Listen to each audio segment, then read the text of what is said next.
కథలెన్నో చెప్పారు, కవితల్ని రాశారు, కాలాలు దాటారు, యుద్ధాలు చేశారు. ప్రేమలో తప్పు లేదు, ప్రేమలో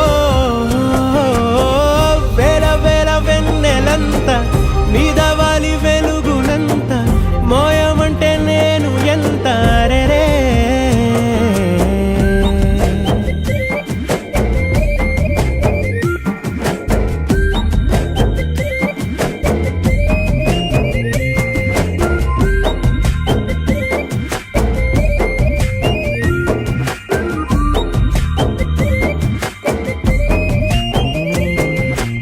ఆకాశం తాకాలి అని ఉందా, నాతో రా చూపిస్తా